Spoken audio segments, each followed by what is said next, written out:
राजमाता की जय, राजमाता की जय, राजमाता की जय।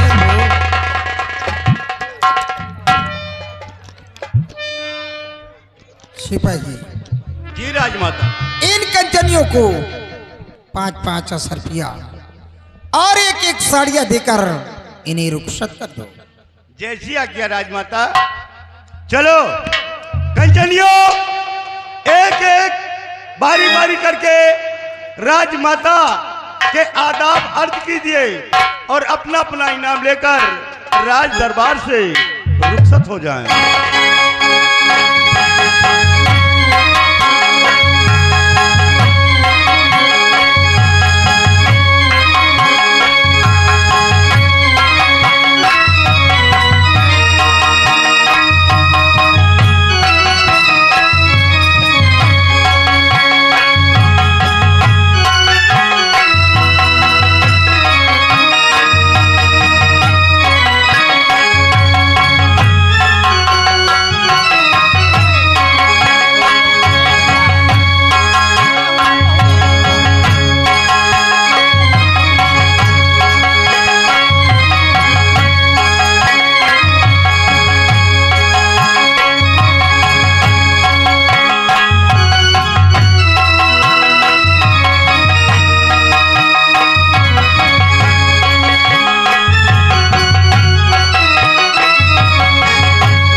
बेटा जौहर सिंह, कहिए बातें।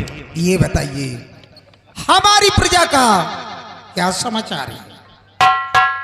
बाप, ये हीरागढ़ की प्रजा आपके शासनकाल से अति प्रसन्न है। बातें किसी प्रजा को कोई दुख और तकलीफ नहीं है। बातें बेटा ऐसा ही होना चाहिए।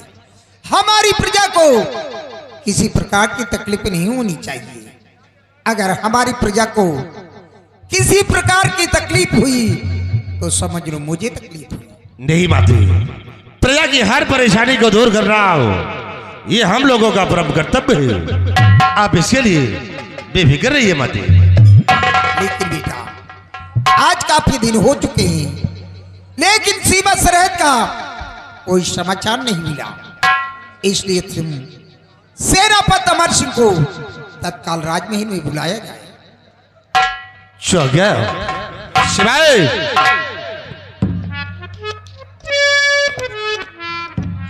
सिपाही सेनापति अमर सिंह को फोन करिए और बोलिए कि राजमाता राज दरबार में तुम्हारा बेसब्री से इंतजार कर रही है। शीघ्र राज दरबार आकर हाजिर हो।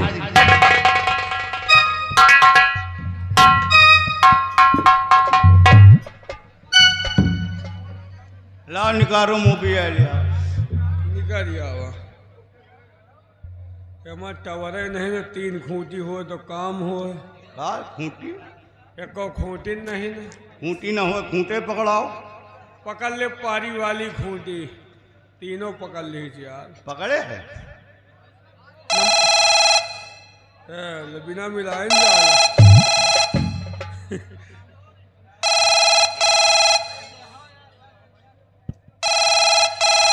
टू अटेंशन प्लीज, यात्रीगण कृपया ध्यान दें।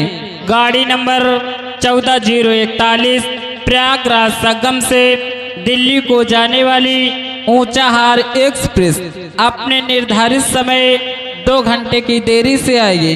कृपया अपना सामान पकड़ कर बैठे। तेरी माँ का फोन मारूं? कहाँ को लगा दिया यार? लगावा साला, कहाँ का निकल गया, कहाँ का साला रेलवे स्टेशन पहुंच गया। बोल रहा यात्री का ध्यान दे, कृपया अपना सामान पकड़ कर बैठे। का सामान? साला 18 नंबर मिल गया। 18 नंबर मिला दे तो अंड बंड जगह जाबे करी।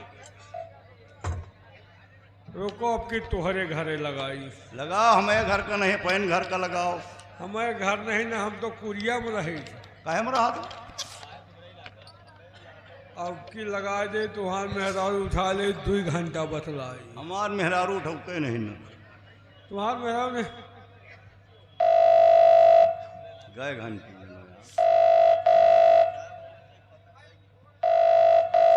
हेलो, कौन बदतमीज है आधी रात को फोन करके परेशान करता है?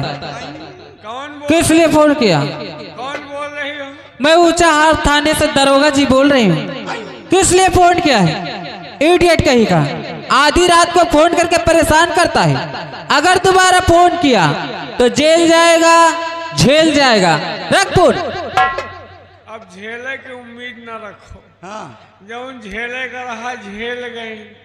ये तो कहो दरोगा, अबे साला 100 नंबर लग गया। बोल रहा जेल जाएगा, झेल जाएगा। गिरीश खत्म।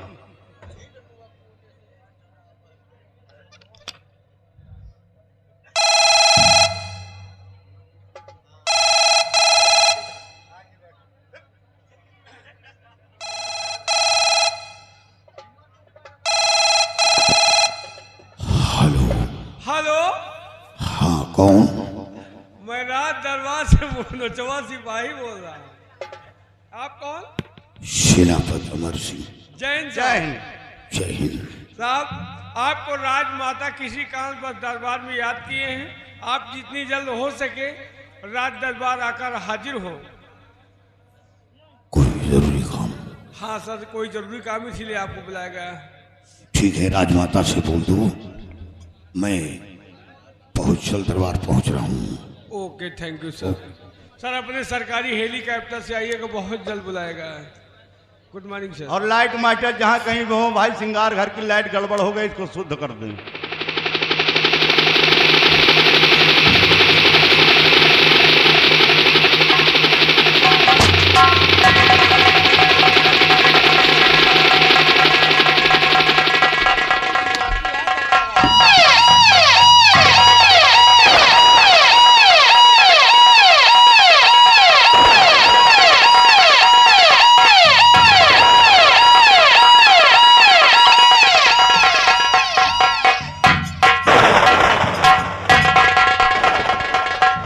ये राजमाता अटेंडेंट हमें दरबार में क्यों तलब किया गया? सेनापति अमर सिंह, आज मैंने तुम्हें कोई जरूरी काम से बुलाया। क्या जरूरी काम है? सीमा पर क्या हो रहा बतलाओ तत्काल।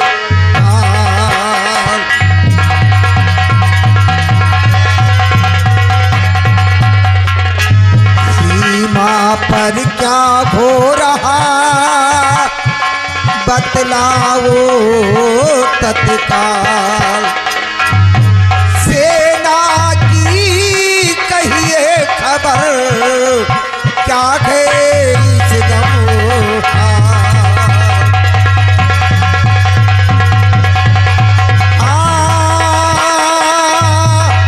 सेना की कहिए खबर क्या है इस दम।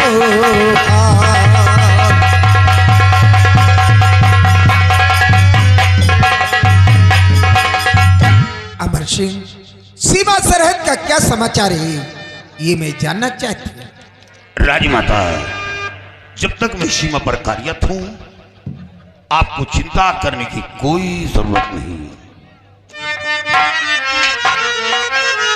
और सीमा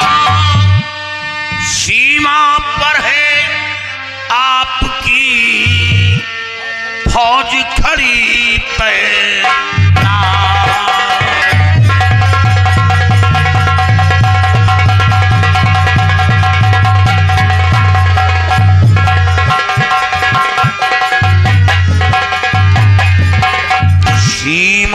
बराबर है आपकी फौज खड़ी तैनात और करके मुझसे भिड़े किसकी है आओ। वाह मेरे शेर दिल।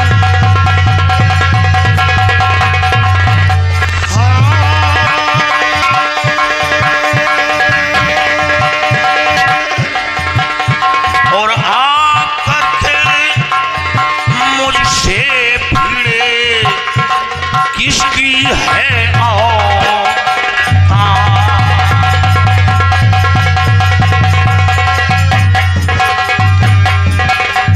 राजमाता अगर भूल से या गलती से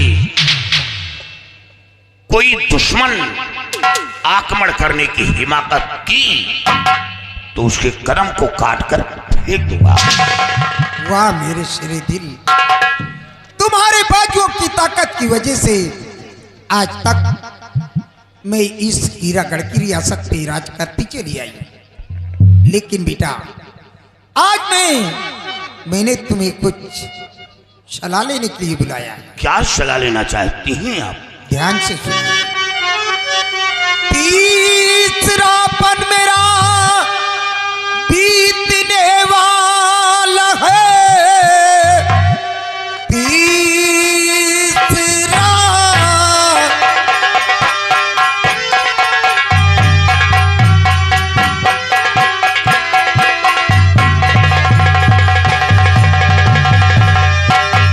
तीसरापन मेरा बीतने वाला गे, जिंदगी का गे कोई भरोसा नहीं। रात दिन मुझको चिंता रहती यगी, कुछ समझ में हमारे है आती नहीं।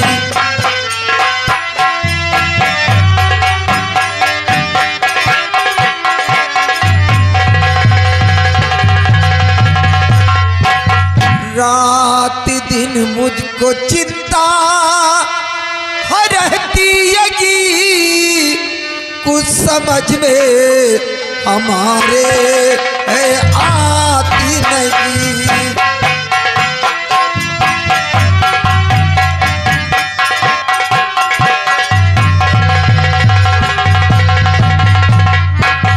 शेरापत अमर सिंह, तुम्हें अच्छी तरह मालूम है कि तीसरापन मेरा बीतने वाला है। मेरी जिंदगी का कोई भरोसा नहीं कि कब ऊपर वाले के हाथ से मेरा बुलाव आ जाए। इसलिए मैं सोचती हूँ राजमाता ईश्वर न करे ऐसा हो और फिर आपके पास एक नहीं दो बेटे हैं, तो फिर चिंता करने की जरूरत क्या है? चिंता का कारण क्या है? बेटा तुम ठीक कहते हो, लेकिन रात दिन मैं यही सोचा करती हूँ कि मेरी जिंदगी का कोई भरोसा नहीं। इसलिए ईश्वर ने मुझे दो बेटे दिए। बड़ा बेटा मेरा जौहर सिंह, छोटा बेटा मेरा नाहर सिंह। मेरी समझ नहीं आता कि किस बच्चे को राजगद्दी पे बिठाऊं और किसे यहाँ का महामंत्री बनाऊं। अमर सिंह करिए जरा विचार, अमर सिंह करिए जरा विचार, ताज पर किसका हो अधिकार।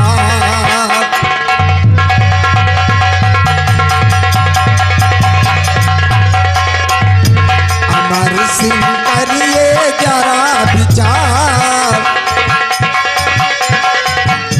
अमर सिंह करिए जरा विचार, ताज पर किसका हो अधिकार।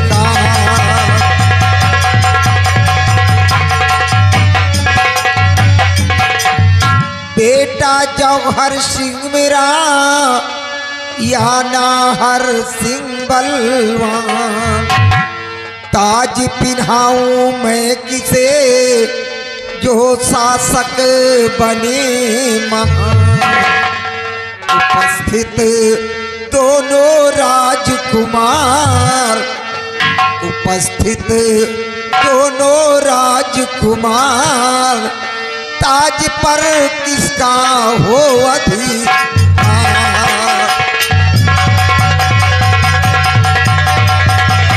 उपस्थित दोनों राजकुमार,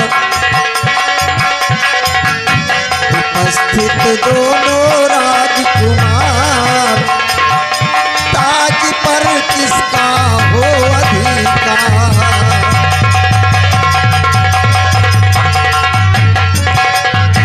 राजमाता, ये फैसला तो आप स्वयं ले सकती थी, इसमें मेरी क्या आवश्यकता है? अमर सिंह, तुम ठीक कहते हो, लेकिन तुम्हें अच्छी तरह मालूम है कि तुम आज के नहीं, मेरे स्वामी जी के जमाने के सेनापति, और मेरे स्वामी जी जो भी कार्य करते थे बगैर तुम्हारे सलाह के एक भी कदम आगे नहीं बढ़ाते थे। जैसा तुम सलाह देते थे तुम्हारे सलाह के मुताबिक वो काम करते थे। इसलिए मेरा हुक्म है कि जैसा तुम सलाह दोगे तुम्हारे हुक्म का पालन होगा। लेकिन राजमाता, सच्चाई कहने में हमें खौफ है, कहीं ऐसा न हो कि आपके बच्चों के अंदर कोई ऐसी ठेस पहुंचे। नहीं बेटा, मेरे बच्चे दोनों पढ़े लिखे, होशियार और समझदार हैं। जैसा तुम फैसला करोगे तुम्हारा फैसला अटल ही रहेगा। वाह राजमाता, ये तो आपकी महानता है जो हमें आप इस काबिल समझा। रानी जी सुनिए मेरा विचार, रानी जी सुनिए मेरा विचार, ताज पर नाहर का अधिकार।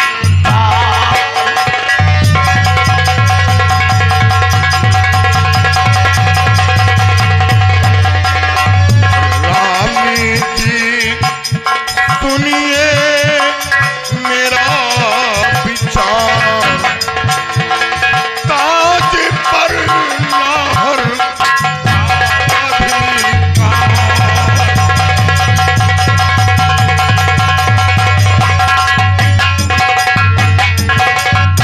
छोटा बेटा आपका धैर्यवान गुणवान, राज गद्दी पर बैठे तो मिले बड़ा सम्मान।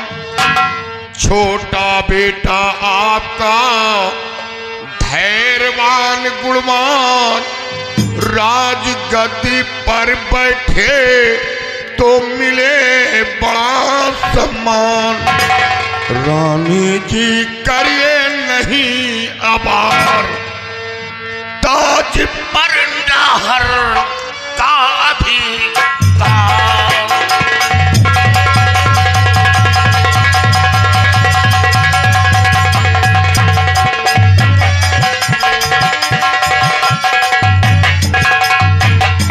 राजमाता, आप अपने छोटे बेटे को यहाँ का शासक बनाए।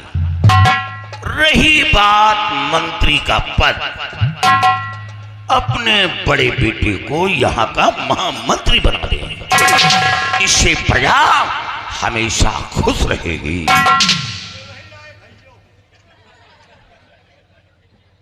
चाचा जी, आप हमारे पिताजी के जमाने से इस पद पे कार्यरत हैं। पिताजी भी राज्य का कोई कार्य करते थे तो बगैर आपके सलाह के कोई कार्य नहीं करते थे, और जो आप सलाह देते थे हमेशा आपकी सलाह को मानते थे।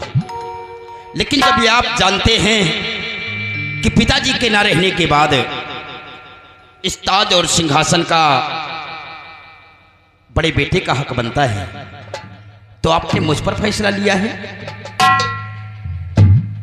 छोटे राजकुमार सर पर ताज रख लेने से वो शहंशाह नहीं होता, बल्कि प्रजा का भार शहंशाह के ऊपर डिपेंड करता है। और फिर आपके बड़े भाई के अंदर वो काबिलियत, वो सहनशीलता नहीं है जो ये राज चला सकी। अब आप ही सोचिए, आप छोटे भाई हैं, आपके बड़े भाई जौहर सिंह हैं। सबसे पहले शादी बड़े भाई की होना चाहिए। महाराज ने क्यों नहीं अपने बड़े भाई की शादी की? आपकी शादी हो गई, पत्नी आ गई, पत्नी की गोद में ईश्वर ने एक साथ अच्छा खूबसूरत फूल दे दिया, बेटा दे दिया, और आपके बड़े भाई कुंवारे घूम रहे हैं। इनकी शादी क्यों नहीं हुई? राजमाता मौजूद हैं, खुले शब्दों में मैं नहीं कह सकता। राजमाता, मैंने जो फैसला था वो सुना दिया, अब आगे आपकी मर्जी, आप जो चाहें सो करिए।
राजमाता, जाओ, मैं तुम्हें 3 दिन की छुट्टी दे रही हूं। जाकर अपनी बंगले पे आराम करो। जब भी मुझे जरूरत पड़ेगा तो तुम्हें बुला लूंगी। फिर आपका हुक्म शरा होकर।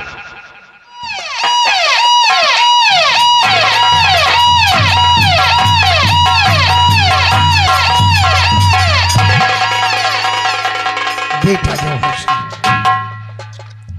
आज से तुम्हारा छोटा भाई यहां का शहंशाह है और तुम यहां के महामंत्री हो, और तुम्हारा फर्ज यही है कि अपने छोटे भाई के हुक्म का पालन करना और रियासत की देखभाल करना। बेटा जौहर सिंह, हमारी रियासत में हमारी प्रजा को किसी प्रकार की तकलीफ नहीं होनी चाहिए। अगर हमारी प्रजा को तकलीफ हुई तो समझ लो मुझे तकलीफ हुई।